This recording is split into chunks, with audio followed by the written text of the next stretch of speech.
Vous êtes sur TV5 Monde, soyez les bienvenus dans ce nouveau numéro de kiosque. Ravi de vous retrouver. Au sommaire, ce dimanche, le grand oral du président français en Afrique devant un millier d'étudiants burkinabés. Peu protocolaire, Emmanuel Macron a-t-il séduit ou choqué le continent? A-t-il désarmé le ressentiment anti-français qui monte? S'est-il affranchi de la relation héritée du passé colonial? Emmanuel Macron a ensuite participé au 5e sommet Union africaine-Union européenne. Les dirigeants ont-ils été à la hauteur du choc ressenti suite à la diffusion d'images de marché aux esclaves en Libye? C'est un Justin Trudeau en larmes qui a présenté des excuses pour les discriminations contre la communauté LGBTQ2, la reconnaissance des erreurs du passé, l'un des chevaux de bataille du Premier ministre canadien. Est-il trop dans la contrition et comment réparer l'histoire? Le pape en Birmanie et au Bangladesh, voyage dominé par la tragédie des Rohingyas, confronté à un nationalisme religieux virulent. La Birmanie a-t-elle vu d'un bon œil cette visite du chef de l'Église catholique? Le souverain pontife a-t-il été entendu? Le Bangladesh peut-il faire face à l'une des plus graves crises humanitaires de ce début du XXIe siècle? Pour commenter, décrypter, analyser cette actualité très riche, voici tout de suite nos kiosqueurs. Louis Comayou, président du Club de l'information africaine, tour à tour correspondant des quotidiens camerounais Le Messager, Mutation, de Radio Vatican et de BBC Afrique, puis directeur de l'information de la chaîne de télévision Télé Sud. Vous avez suivi cette semaine la visite d'Emmanuel Macron en Afrique, tout comme Claude Guibal. Bonjour, grand reporter au service étranger de la radio France Inter, après avoir été la correspondante de plusieurs médias français pendant une dizaine d'années en Égypte, puis en charge du service international à France Culture. Enfin, Richard Verly, correspondant à Paris pour le quotidien suisse Le Temps, auparavant en poste à Bruxelles, en Asie du Sud-Est.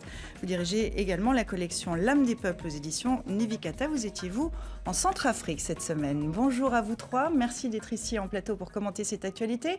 Vous le savez, vous pouvez faire de même depuis chez vous. Vous nous faites part de vos commentaires, de vos questions sur les réseaux sociaux, soit sur Twitter avec le hashtag #kiosque ou alors sur notre page Facebook. On vous y attend. Le président français était donc en tournée en Afrique cette semaine. Emmanuel Macron a commencé par le Burkina Faso. Il a donné un grand discours à l'université de Ouagadougou, classique jusque-là. Mais il s'est ensuite livré à un jeu de questions-réponses électriques avec les étudiants. Morceau choisi. Excellence, Monsieur le Président, je vous souhaite la bienvenue avec un pincement de cœur. Saviez-vous qui a construit l'amphithéâtre qui vous reçoit aujourd'hui? Est-ce que la France va-t-elle assumer sa responsabilité? Ma dernière phrase est la suivante.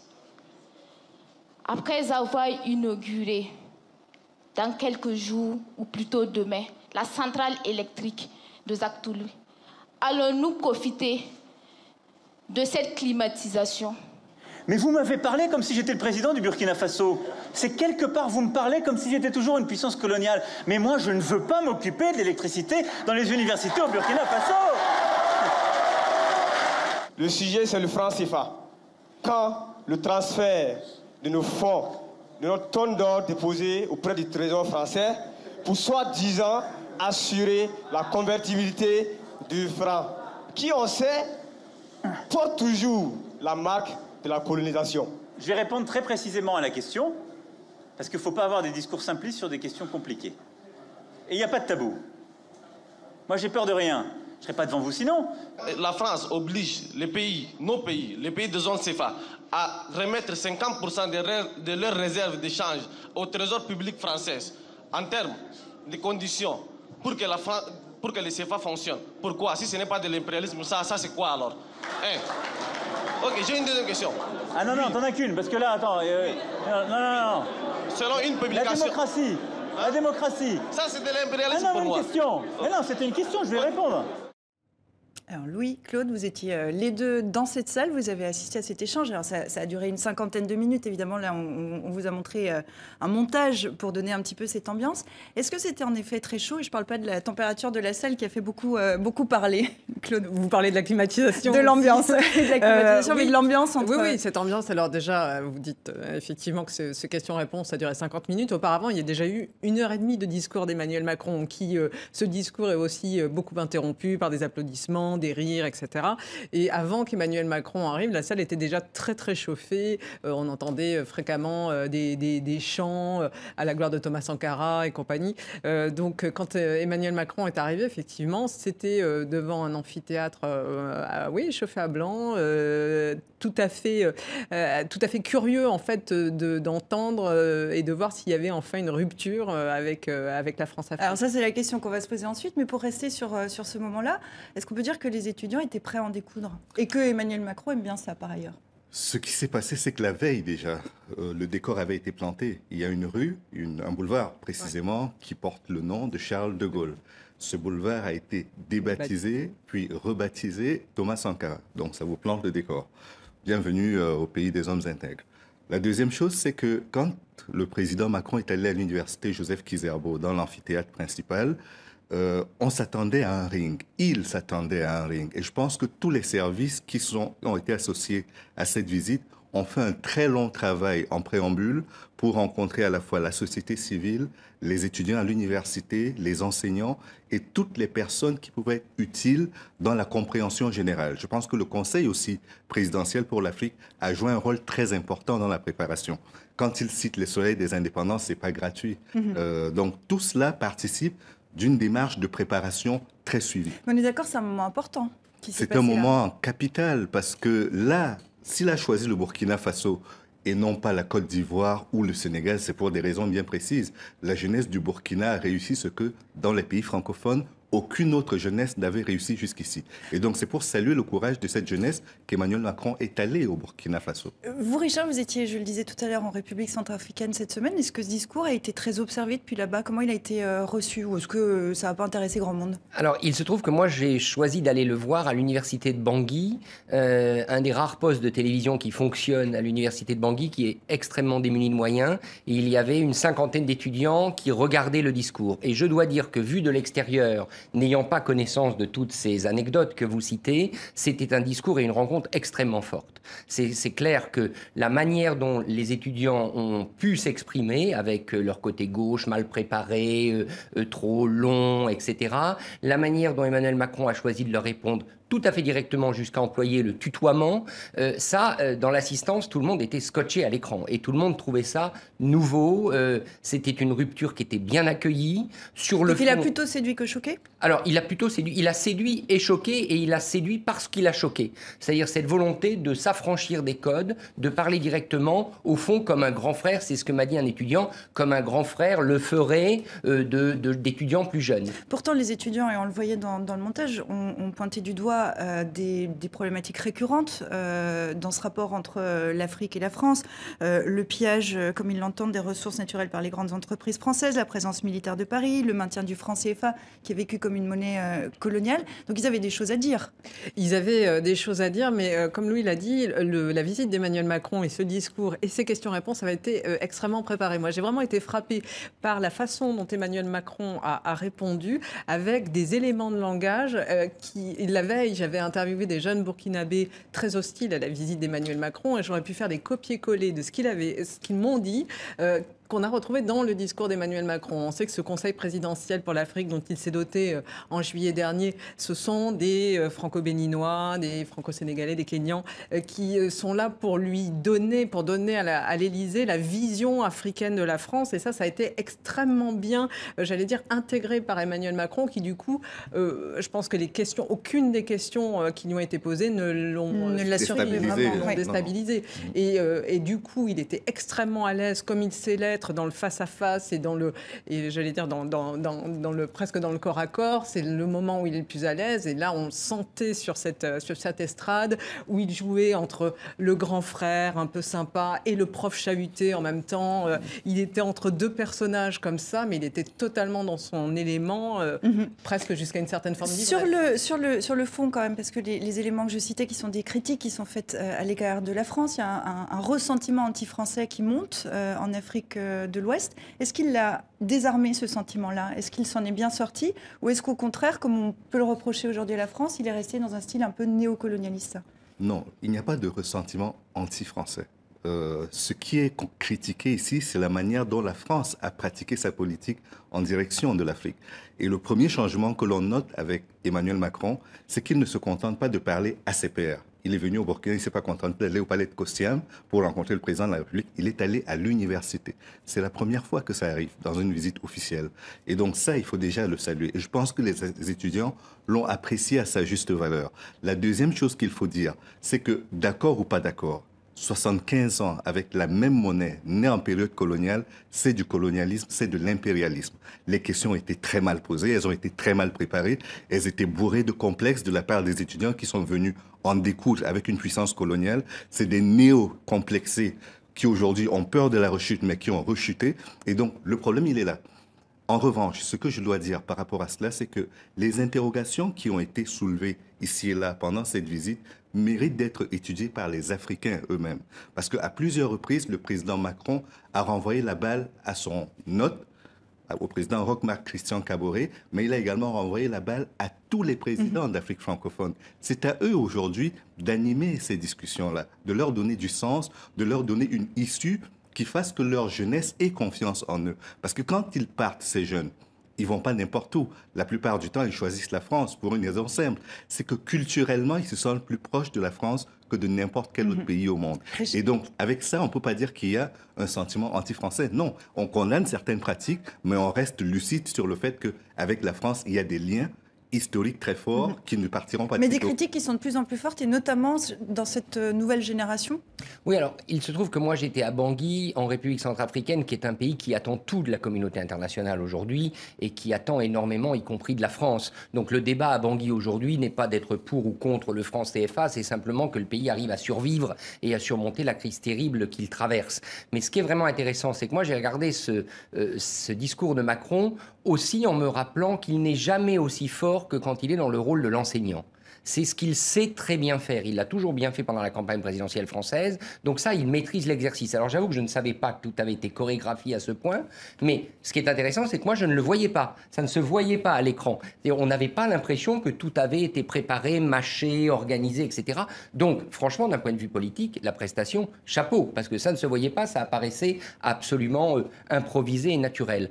Et sur le franc CFA, c'est toujours la même histoire. C'est-à-dire que le débat, comme le dit Louis, est absolument essentiel, il faut l'avoir, mais les questions sont mal posées et mal amenées. Donc là encore, il est sur son terrain, il connaît les questions financières et il est très facile de répondre que voilà, c'est pas comme ça que ça se passe et qu'il y a des raisons économiques aux reproches qui lui sont faits. L'Élysée avait fait savoir en amont que le président voulait tordre le cou au fantôme de la France-Afrique, reposer les bases d'une relation avec ce continent.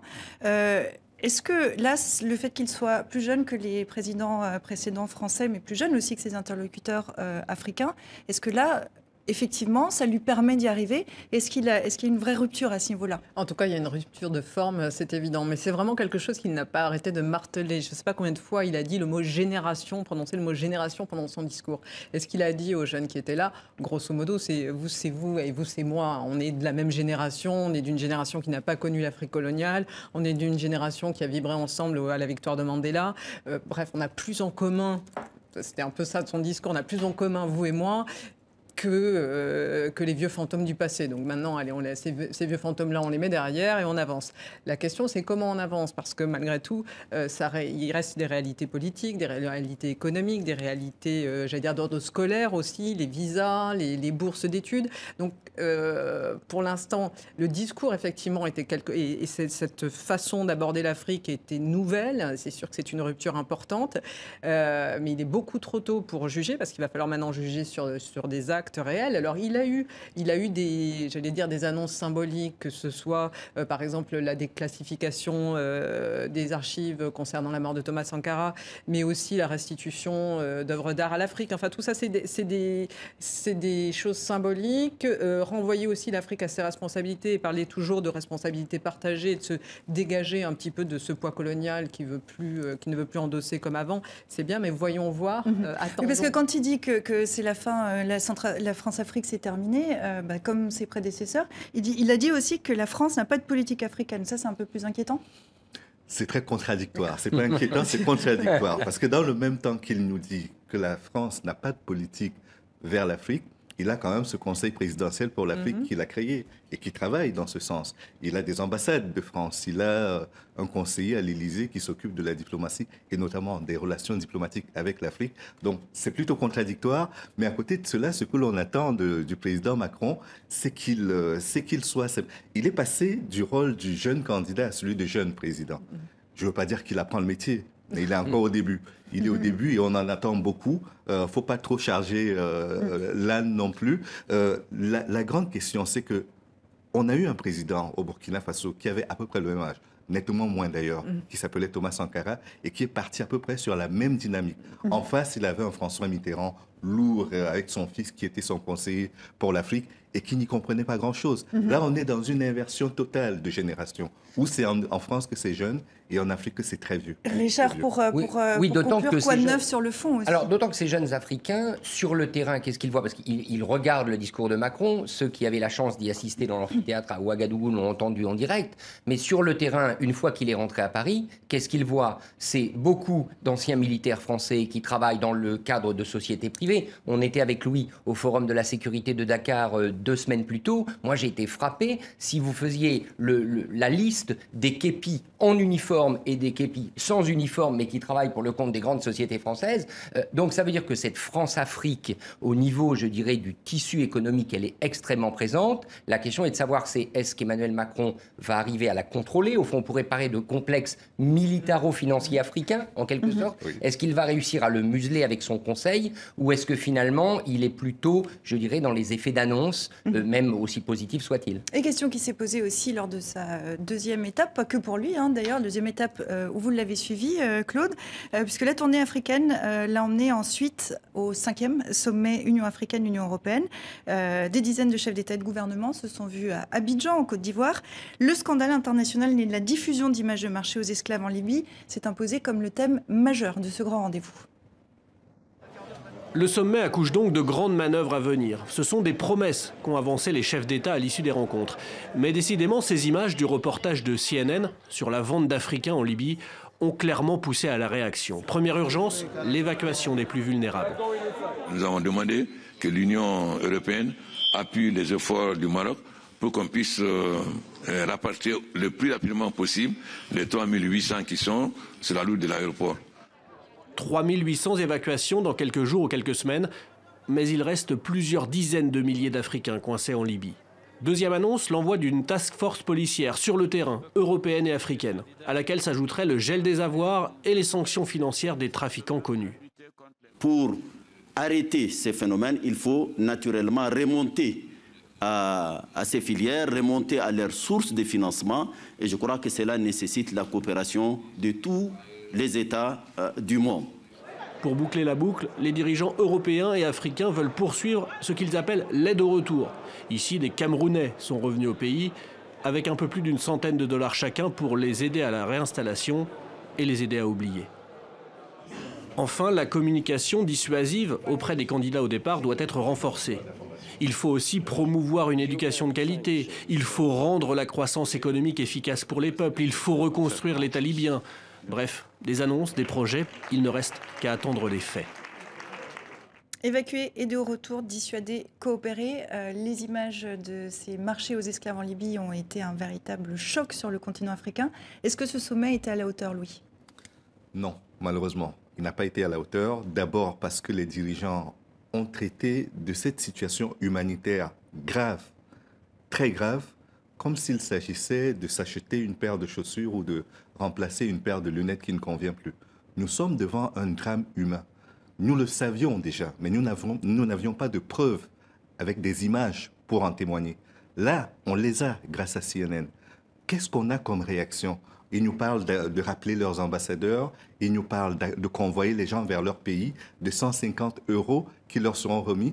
Vous imaginez que chacune de ces personnes a dépensé au minimum 4 000 € pour arriver jusque-là et que vous lui remettez 150 $ pour rentrer au point de départ, c'est-à-dire lui notifier que non seulement il a échoué, mais qu'il rentrera avec la honte d'avoir moins d'argent que ce qu'il a utilisé pour partir. C'est très grave.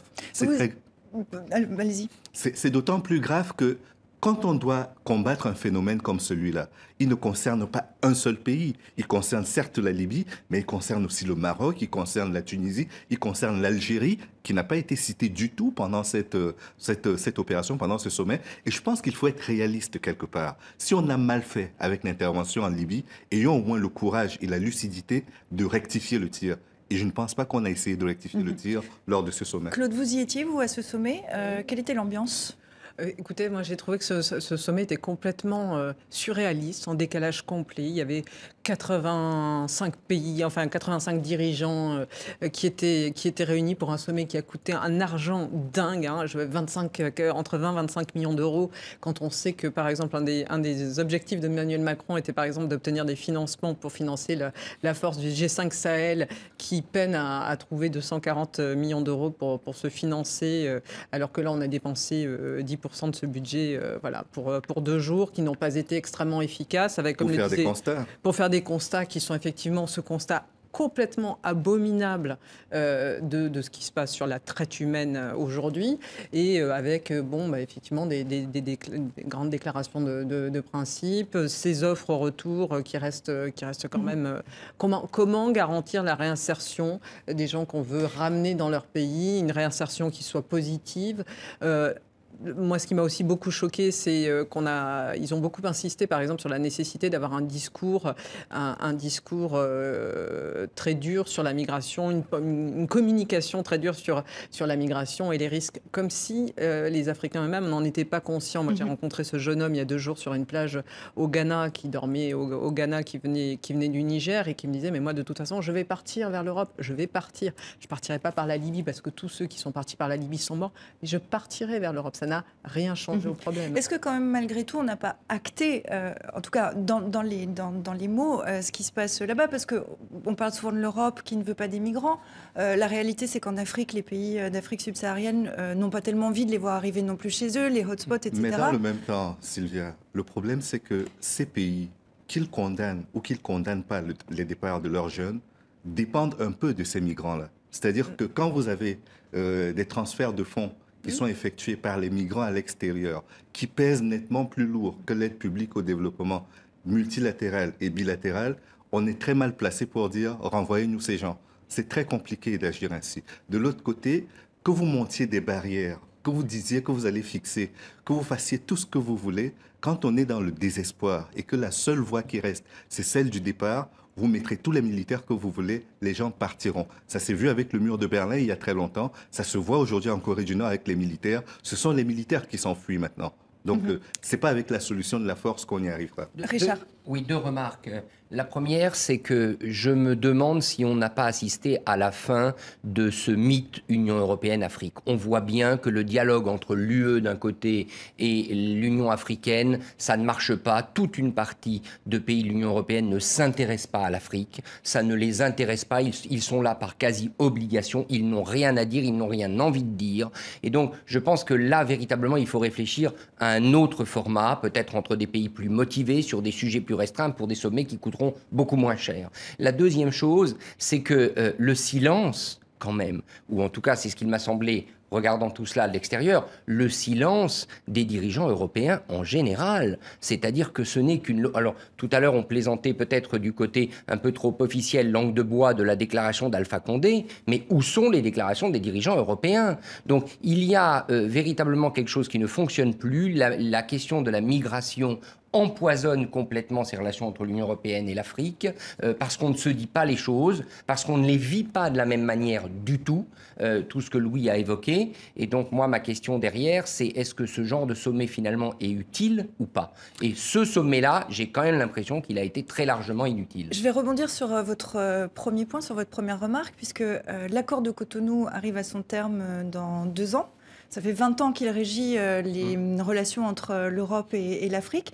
On y arrive. Est-ce que déjà, on a l'impression que ces relations se redéfinissent? Est-ce que c'est un peu en train de bouger? Ou est-ce qu'on va repartir comme en 40? Non, on va partir très mal. Parce qu'aujourd'hui, la situation, c'est quoi? C'est que l'Europe est en train de négocier des accords avec l'Union africaine qui feront que toutes les barrières douanières qui permettaient aux pays africains de sécuriser, de protéger leurs tissus industriels, agro-industriels et économiques de façon générale seront cassées. Ces barrières-là n'existeront plus pour les produits européens.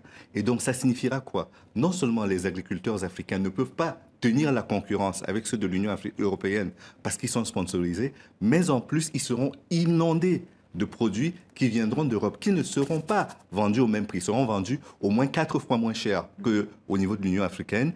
Et donc, forcément, ça va finir de tuer les tissus agro-industriels qui se mettaient sur place en Afrique. Ça, c'est le premier constat. Ils n'en ont pas parlé. Ils n'en ont pas du tout parlé.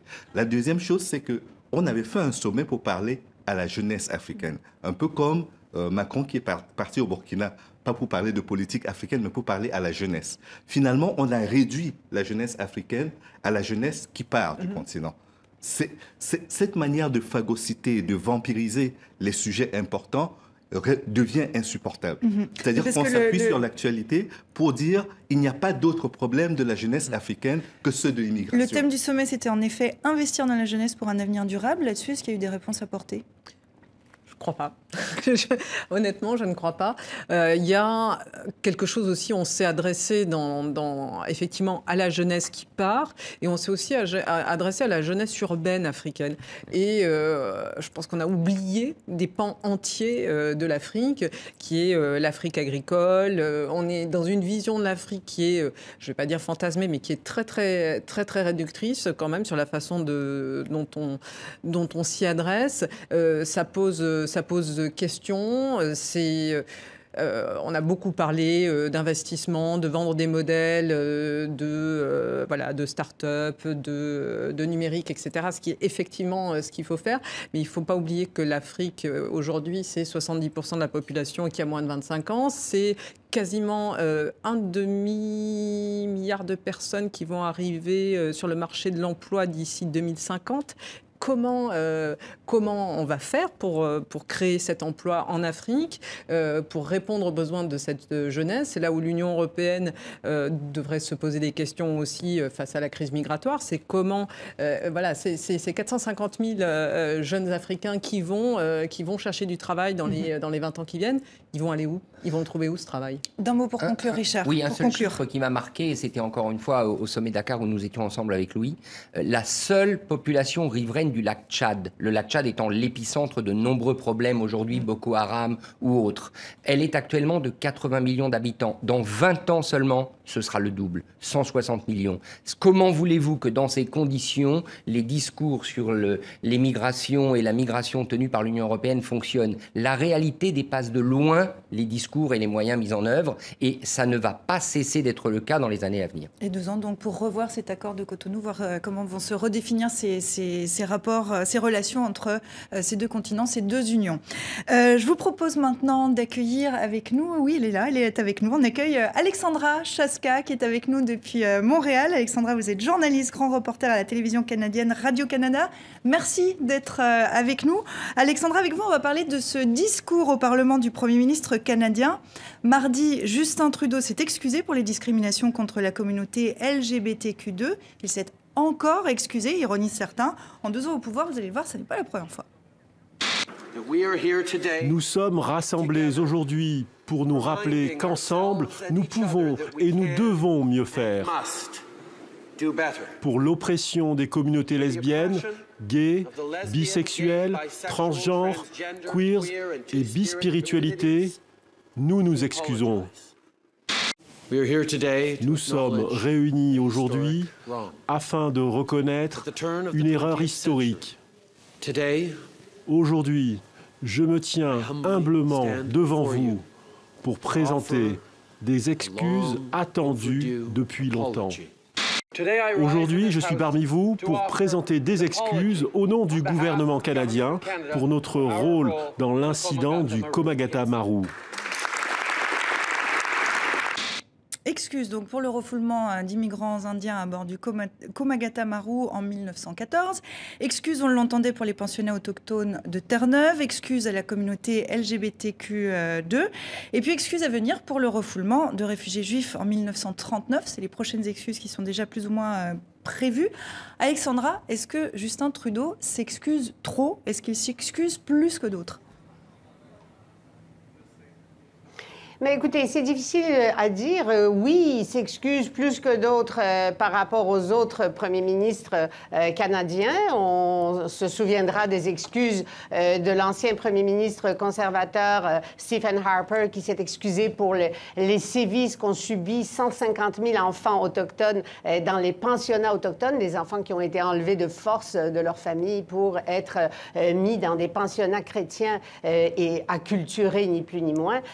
Alors, des excuses aussi qui... Mais bon, c'était une fois. Et d'ailleurs, il y a tout un groupe qui a été exclu de ces excuses pour lesquelles Justin Trudeau s'est excusé. Ce qui est intéressant ici à voir, c'est que le père de Justin Trudeau, Pierre Elliott Trudeau, en 1984, avait déjà dit, lui qui a décriminalisé l'homosexualité d'ailleurs, donc on voit tout un schéma ici, et qui avait dit en 1984, on ne peut pas s'excuser pour des erreurs commises par d'autres dans le passé. Alors, bon, je ne veux pas psychologiser à outrance, mais il y a quand même quelque chose ici de la révolte du fils qui doit se faire un prénom, qui s'est déjà fait un prénom, il faut le dire, mais quand même, il va directement contre l'opinion et la volonté de son père. Alors, effectivement, beaucoup d'excuses, et surtout dans un court laps de temps, parce que ça ne fait que 2 ans qu'il est au pouvoir, et ça a été... assez critiqué ici, mais peut-être plus sur la forme que sur le fond. Les députés conservateurs, dont le parti d'opposition, plusieurs ne se sont pas présentés au Parlement pour ce discours, et ceux qui étaient là, plusieurs ne se sont pas levés pour applaudir, comme l'ont fait les députés libéraux. Alors, beaucoup de gens dans la presse aussi, les commentateurs, ont critiqué le fait que Justin Trudeau a pleuré encore une fois, parce qu'il pleure beaucoup, il a pleuré dans différentes occasions, non seulement à l'occasion des nombreuses excuses. On va faire réagir sur ces pleurs. On va vous faire réagir, Claude, puisque Barack Obama était de passage à Paris hier samedi. Vous y étiez. On a beaucoup reproché à Barack Obama, en tout cas, on a beaucoup commenté le fait qu'il pleurait quand il était président. C'est un problème, un président ou un chef de gouvernement qui pleure? J'allais dire, c'est le machisme ambiant. Hein. Quand quelqu'un pleure, on trouve que c'est des manières de femme. Donc, quelque part, ça délégitime ces larmes. Je pense que ce pourquoi Justin Trudeau pleure, ce sont quand même des faits très très graves. Si on regarde les faits simplement, l'humiliation, les vies détruites, les faits sont terribles. Après, il y a la forme, effectivement. Aujourd'hui, on est dans un monde et effectivement, Barack Obama a aussi porté ça, un monde de l'émotion, avec l'émotion portée devant.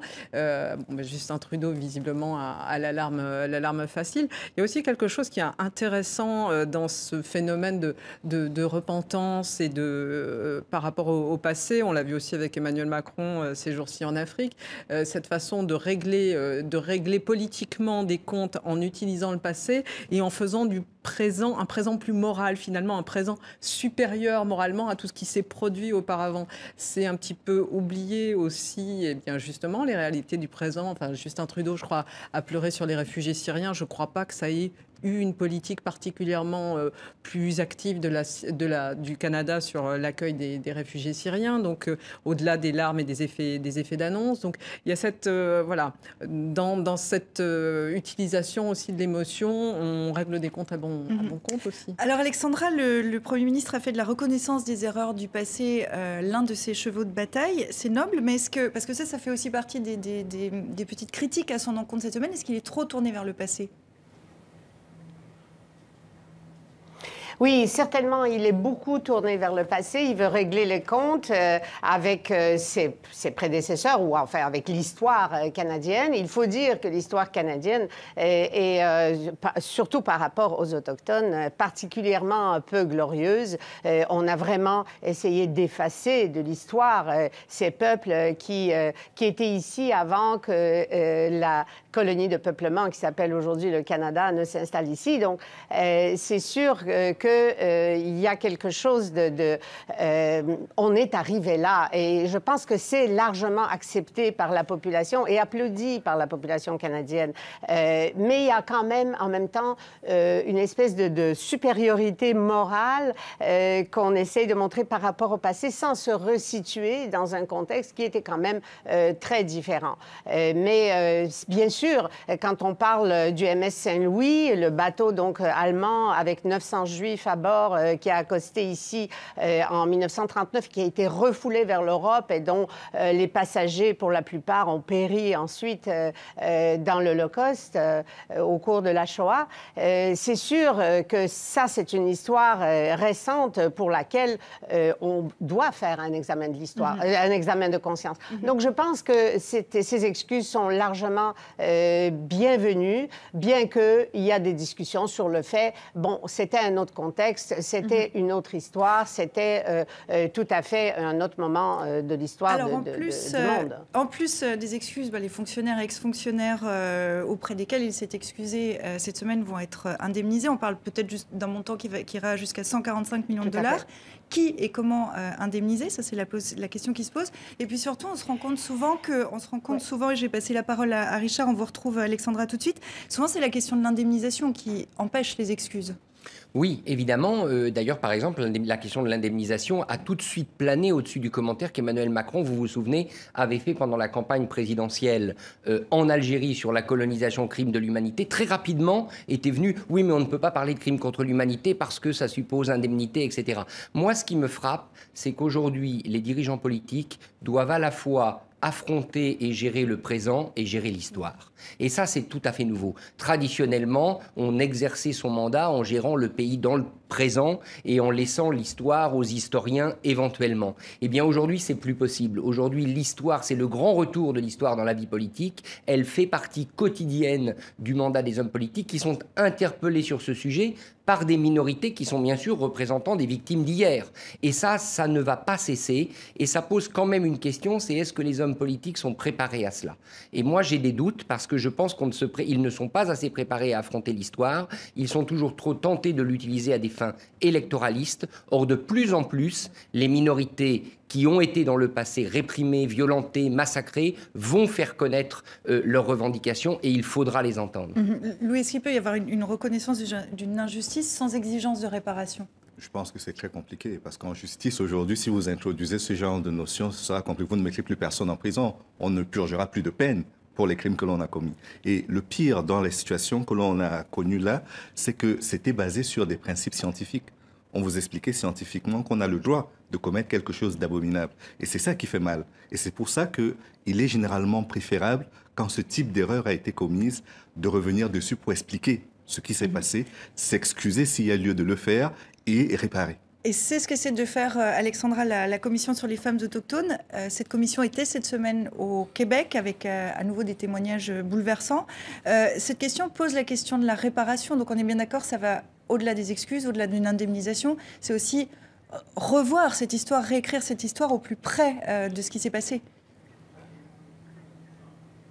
Oui, tout à fait. Je vais y revenir tout de suite, mais je vais juste souligner un petit fait, un fait assez important, que plusieurs de ces excuses et de ces réparations qui vont venir par la suite, ou qui sont venues par la suite, c'est arrivé après des recours collectifs devant les tribunaux. Donc, il ne faut pas sous-estimer non plus la pression que les tribunaux exercent aujourd'hui, en vertu des lois qu'on s'est votées, sur les politiciens. Alors, beaucoup de ces... c'est le cas de la communauté LGBT, les 9000 fonctionnaires et militaires canadiens, donc qui vont être devant lesquels on s'est excusé et qui vont avoir des réparations. Et c'est la même chose pour les pensionnats autochtones. Il y a eu des pressions du côté des tribunaux. Donc ça aussi, c'est pas à négliger. C'est une arme assez importante entre les mains des minorités pour arriver à obtenir réparation.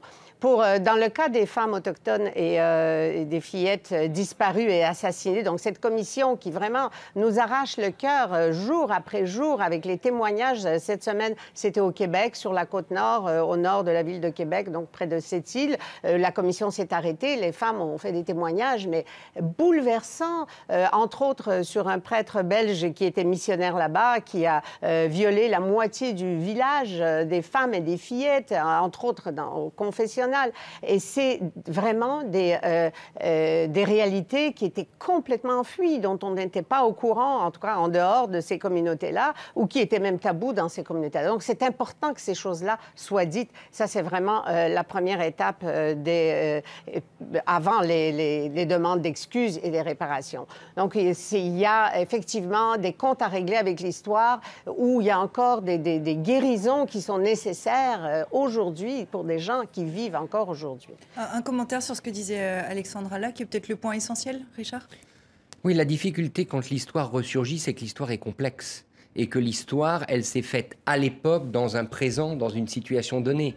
Et donc, là où les politiciens, encore une fois, sont extrêmement démunis, c'est qu'eux doivent répondre avec des modalités d'aujourd'hui à des faits qui sont survenus hier. Et est-ce que les modalités d'aujourd'hui, c'est-à-dire indemnisation, justice devant les tribunaux, sont suffisants? Et là, moi, j'ai une vraie interrogation. Ce qui me frappe, par exemple, c'est que pour l'instant, à ma connaissance, les politiciens ne s'appuient pas assez sur les historiens quand ils font ce genre de réponse. Il faudrait systématiquement, peut-être dans les grandes démocraties, avoir aujourd'hui des conseils historiques qui revisitent le passé. Ça a été le cas en Suisse. En Suisse, nous l'avons fait notamment sur l'attitude de la Suisse pendant la Seconde Guerre mondiale. Il y a eu un rapport d'une vingtaine de volumes d'une commission d'historiens. Ce sont des travaux extraordinairement salvateurs. Merci. Alors Louis, je vous laisse répondre rapidement. Je voulais juste rajouter une chose, c'est qu'aujourd'hui, nous avons ces fameux tribunaux pénaux qui existent et qui font qu'il n'y a plus de crime contre l'humanité qui peut passer impuni. Et quand vous les opposez à l'histoire, notamment l'histoire coloniale, l'histoire esclavagiste et tout le reste, certaines personnes se disent, mais si on peut aujourd'hui corriger cela, pourquoi est-ce qu'on ne peut pas revenir sur le passé et corriger des fautes ou des erreurs qui sont tout aussi imprescriptibles que ce que l'on nous demande aujourd'hui de réparer? Et donc c'est ce qui fait qu'aujourd'hui, on a l'impression d'un deux poids, deux mesures quand on dit qu'on doit s'arrêter uniquement sur le présent ou qu'il faut repartir dans le passé sans faire repentance forcément. Merci beaucoup Louis et merci à vous Alexandra d'avoir été avec nous en ce dimanche matin. Pour vous, je le rappelle toujours, vous vous levez le dimanche. Pour nous, c'est toujours un grand plaisir. Bon dimanche à vous et à très bientôt. Je vous propose qu'on en vienne maintenant au délicat voyage apostolique de 6 jours du pape François en Birmanie puis au Bangladesh, un voyage dominé par la crise des Rohingyas, cette minorité musulmane qui fuit une épuration ethnique menée par l'armée birmane et trouve refuge au Bangladesh voisin. Les paroles fortes du pape envers les réfugiés ont tranché avec la retenue diplomatique dont il avait fait preuve sur ce sujet lors de son étape birmane. On l'écoute. L'avenir de la Birmanie doit être la paix. Une paix fondée sur le respect de la dignité et des droits de tout membre de la société, sur le respect de tout groupe ethnique et de son identité. Aucun d'entre nous ne peut manquer d'être conscient de la gravité de la situation, de l'immense coût imposé par les souffrances humaines et les conditions de vie précaires de si nombreux de nos frères et sœurs, dont la majorité sont des femmes et des enfants rassemblés dans des camps de réfugiés. Alors, un élément de ce voyage a été beaucoup commenté. Le pape n'a pas prononcé le mot Rohingya qui est tabou quand il était en Birmanie. Il l'a fait ensuite quand il était au Bangladesh. Il s'en est expliqué dans l'avion du retour. Est-ce qu'on peut dire que c'est un compromis diplomatique regrettable ? Non, il n'est pas regrettable. Je pense que le pape n'est pas là pour braquer. C'est pas une autorité politique ordinaire. C'est plus une autorité morale qu'une autorité politique. Et donc, en évitant de cliver, je crois qu'il a joué son rôle de puissance morale. Pourquoi ce mot de Rohingya est tabou en Birmanie Alors, il est tabou parce qu'il y a une grande partie du personnel politique birman qui pense que les Rohingyas ne sont pas birmans et s'appuie sur cette notion pour justifier l'épuration en cours. Mais il ne faut pas oublier quand même que le pape visite la Birmanie, pays où il y a une église catholique. Cette église catholique, elle est composée majoritairement de fidèles des minorités birmanes, et donc à savoir des minorités comme les Karen, les Kachin, qui sont toujours en guerre larvée pour certains avec le régime de Rangoon. Donc il arrive en Birmanie en fait avec deux fardeaux, deux sujets. Il a le sujet de son église catholique et de la défense de la liberté de culte et des minorités catholiques en Birmanie. Il a le sujet des Rohingyas. Et je pense que c'est une raison supplémentaire sans doute pour l'amener au compromis. J'ajoute qu'à ma connaissance, l'Église catholique birmane sur le sujet a été très timide et que les évêques catholiques birmans lui ont sûrement conseillé de ne pas prononcer le mot Rohingya et qu'il est assez logique que le pape en visite dans un pays suive l'avis de son épiscopat. On peut en discuter, mais de sa position, il était logique qu'il suive leur avis. Surtout qu'il a rencontré tout le monde, voilà. C'est-à-dire qu'il a rencontré y compris les extrémistes bouddhistes sur le terrain. Le fait même que ce soit le patron de l'Église catholique, une minorité, vous le soulignez, en Birmanie, qui viennent appeler au dialogue sur cette question des Rohingyas, c'est un peu gonflé ou est-ce que sa stature le lui permet ? Finalement, c'est toujours le rôle qu'il s'est aussi assigné depuis le début de son, j'allais dire, de son règne, de son pontificat, en se présentant comme un homme de dialogue et pas nécessairement comme un homme de rupture. Et c'est là aussi la question qu'il faut se poser par rapport à la Birmanie. On voit bien que la communauté internationale est extrêmement bloquée en ce moment pour savoir quelle position adopter face à la Birmanie? Est-ce qu'il faut l'exclure et se braquer? Ou est-ce qu'on fait, comme on a fait ces dernières années, parier sur une transition démocratique, mais qui s'annonce très très longue, vu l'omnipotence de l'armée au pouvoir en Birmanie? Oui. Non, mais c'est un vieux problème. Et c'est un vieux problème colonial qui ressemble beaucoup à la crise entre Israël et la Palestine. Parce que ce problème, il date du XVIe siècle, où les royaumes entre eux, quand ils vainquaient un adversaire, le prenaient pour augmenter leur population et donc faire en sorte de pouvoir aller vers de nouvelles conquêtes. Et donc tout le monde n'avait pas les mêmes droits. Mais cela ne posait pas de problème tant que les règles qui étaient fixées faisaient que tu es un vassal, tu restes un vassal, on n'a pas besoin de te le dire. Il y a eu la colonisation anglaise qui est passée par là, qui a créé ce fameux fleuve qui fait la frontière entre les deux. Il y a les Japonais qui sont venus derrière, qui ont été utilisés comme un élément pour combattre les Britanniques. Et quand tout cela s'est terminé, on a laissé le statu quo et les anciennes rivalités, les anciennes haines qui étaient déjà injectées entre ces différentes populations ont ressurgi. Donc c'est au moins 5 siècles d'histoire qui sont en train de nous poursuivre. Et malheureusement, nous y répondons mal. Je parlais de la situation entre Israël et la Palestine, mais on pourrait dire la même chose avec le problème aujourd'hui des séparatismes que l'on a en Europe avec l'Italie ou l'Espagne. Et la question est-ce qu'il a été entendu? Est-ce que son objectif a été atteint? Je pense que son objectif était politique. Et sûrement, bien sûr, il a eu des discussions à huis clos avec Aung San Suu Kyi, mais son objectif était sans doute de sensibiliser Aung San Suu Kyi, qui est d'une éducation anglo-saxonne, tout à fait européenne, à la nécessité pour elle de peser davantage sur les événements. Mais je voudrais juste rappeler un autre aspect, c'est qu'en Asie du Sud-Est, en l'occurrence en Birmanie, le pape François est sur l'une des rares parties du monde où l'Église catholique n'est pas motrice, elle n'est pas prédominante. Ce sont des pays majoritairement bouddhistes, Birmanie, Cambodge, Thaïlande. Le seul pays de la région où l'Église catholique a cette force motrice, c'est les Philippines. Qui est catholique dans ces pays? C'est avant tout l'élite, et une élite souvent soit issue des minorités, soit chinoise. Donc, vous voyez qu'il marche, je dirais, véritablement sur du verre, en quelque sorte. Il doit être extrêmement prudent, et je crois que la prudence de sa diplomatie s'explique aussi par le contexte géopolitique, parce que ce n'est pas une zone où l'Église catholique peut faire la différence. Son rôle a toujours été d'enseigner aux élites et de parler aux élites, et c'est sans doute ce qu'il a fait. Reste à savoir si Aung San Suu Kyi a entendu le message, et il faut l'espérer. Elle ne bougera pas. Elle a besoin, en tout cas, sans doute dans les mois à venir, de faire des gestes ou de démontrer, si ce n'est sur la question des Rohingyas, mais sur d'autres questions, qu'elle exerce une partie du pouvoir et qu'elle n'est pas simplement une potiche mise là par les militaires. Et il y a donc cette situation humanitaire qui est absolument critique. Il n'y avait pas que le pape au Bangladesh cette semaine pour sensibiliser au sort des Rohingyas. Il y avait aussi la personnalité préférée des Français. L'acteur Omar Sy s'est engagé auprès de la Love Army, on va vous expliquer ce que c'est, pour une campagne sur les réseaux sociaux menée en un temps record. Bonjour à tous, je suis au Bangladesh, dans le plus grand camp de réfugiés au monde où vivent les Rohingyas. Ils sont près d'1 million, ça fait 3 mois qu'ils arrivent en masse dans ce pays, chassés de la Birmanie. La Love Army a une idée extraordinaire, c'est de faire un live stream. Pendant 48 heures, on va solliciter le monde entier, toutes les enseignes possibles qui ont envie de faire quelque chose pour eux. On va le faire, soyez avec nous, on a besoin du monde entier.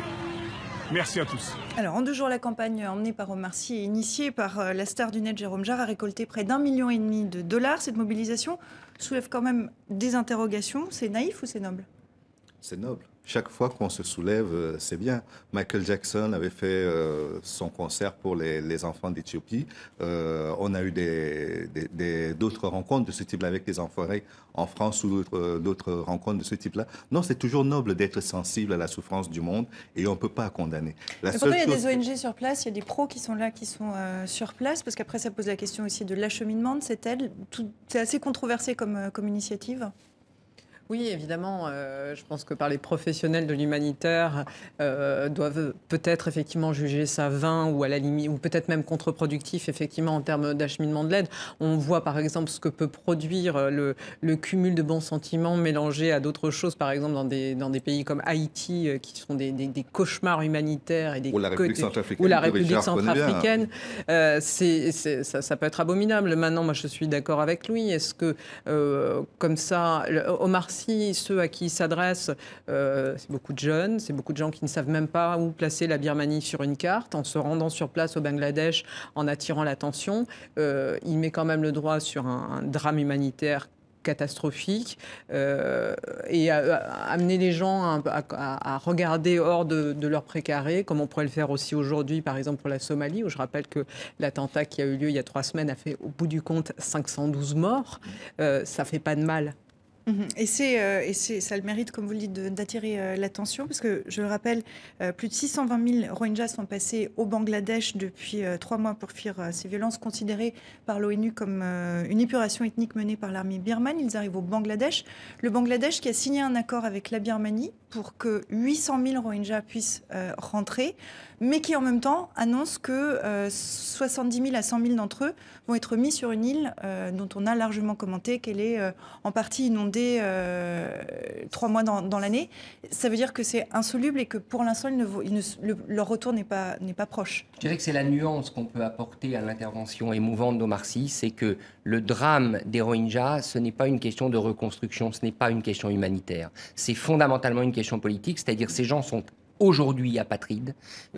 Comment peuvent-ils être admis à la fois par la Birmanie, pays où souvent ils sont nés, donc qui normalement devraient les admettre et devraient accepter de leur octroyer un statut de minorité, ou par le Bangladesh qui n'en veut pas. Et le Bangladesh qui par ailleurs a énormément d'autres soucis, il faut bien le dire, vu que c'est un pays quasiment totalement inondé avec une surpopulation. Donc la seule réticence que j'ai pour ma part, c'est qu'au fond ce mécanisme, c'est un mécanisme purement humanitaire qui dit nous avons besoin de moyens, ces gens ont besoin qu'on les aide. Certes, ils ont besoin qu'on les aide, mais de toute manière, ils ne peuvent pas rester où ils sont et il faut trouver une solution politique. Et donc là, je ne pense malheureusement pas qu'Omar Sy soit en mesure de peser sur le débat politique. Et on va terminer là-dessus avec la semaine de Dilemme, puisque Dilemme revient également sur cette visite du pape en Birmanie et au Bangladesh. Regardez, il appelle les bouddhistes à dépasser l'intolérance, le préjugé et la haine. Vous êtes au-dessus de tout ça, explique François à ce moine en lévitation. Dilemme qui revient également, c'était un autre thème pour nous cette semaine, sur la visite d'Emmanuel Macron au sommet Union africaine, Union européenne. On ne peut pas accueillir toute la misère du monde, se justifie le président français. Seulement la misère africaine, lui répondent et lui demandent ses homologues. La misère, c'est notamment, on en parlait aussi tout à l'heure, les exactions contre les migrants, parfois réduits en esclavage en Libye. Prison à ciel ouvert, on veut la clim, une allusion bien sûr à ce moment très commenté du face-à-face entre Emmanuel Macron et des étudiants burkinabés. On connaît bien là le trait un peu acide parfois de Dilemme. Nouvelle mise en garde internationale à la Syrie sur l'utilisation d'armes chimiques. Je vous assure que c'est sans glyphosate, explique un Bachar al-Assad goguenard, alors que l'Union européenne, on l'a appris cette semaine, vient d'autoriser cet herbicide très controversé pour 5 années supplémentaires.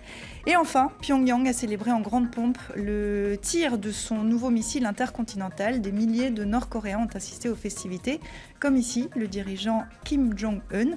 Donald Trump n'ose pas s'y frotter, le risque de me refiler ses boutons, nous dit Dilemme. Donald Trump qui a eu une semaine par ailleurs assez chargée. On aurait pu en parler cette semaine. Avec le dossier russe. Oui. Avec le dossier russe, mais aussi avec peut-être ce qui est sa première grande victoire.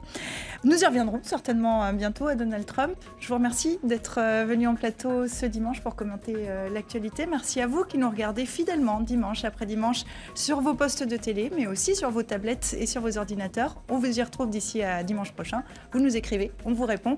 Et puis dimanche prochain, on reprend une émission. À bientôt.